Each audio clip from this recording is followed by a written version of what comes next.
Okay, अब आपके सामने अगला गवर्नर जनरल लॉर्ड एमहर्स्ट आपको दिख रहा है, और लॉर्ड एमहर्स्ट के शासनकाल से रिलेटेड बातें हम लोग करेंगे। उसके काल से संबंधित कौन से प्रश्न परीक्षा के लिए बेहद उपयोगी होते हैं, जिनमें से पहला प्रश्न आपके सामने है।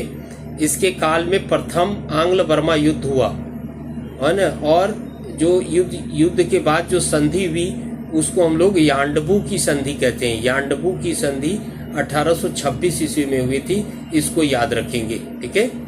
उसके बाद दूसरा इंफॉर्मेशन जो आपको ध्यान में रखना है वो है 1824 ईस्वी में बैरकपुर छावनी में भारतीय सैनिकों का विद्रोह हुआ था। क्यों हुआ था ये विद्रोह? क्योंकि बैरकपुर छावनी वाले को ना, जो भारतीय सैनिक थे, उनको बर्मा जाने का, रंगून जाने का आदेश दे दिया गया। रंगून है ना, वही बर्मा जाने का आदेश दे दिया गया था, रंगून जाने का आदेश दे दिया गया था, ठीक है।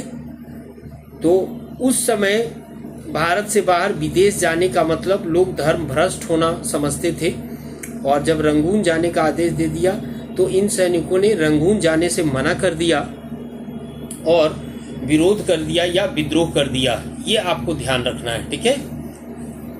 1824 में किन सैनिकों ने, ये पहला था बैरकपुर छावनी के सैनिकों ने विरोध किया था विदेश जाने से, ठीक है।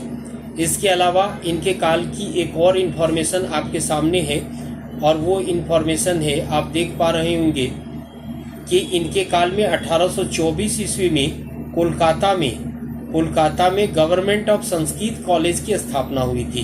ओके, तो ये इनके काल की प्रसिद्ध घटना है जो आपको विभिन्न परीक्षाओं में पूछ सकता है, ठीक है, या विभिन्न परीक्षाओं में पूछे जाते हैं, निश्चित तौर पर पूछे जाते हैं, ये आप ध्यान रखेंगे। ओके, तो अब नेक्स्ट गवर्नर जनरल की ओर बढ़ते हैं और देखते हैं हम लोग नेक्स्ट गवर्नर जनरल के कार्यकाल के बारे में।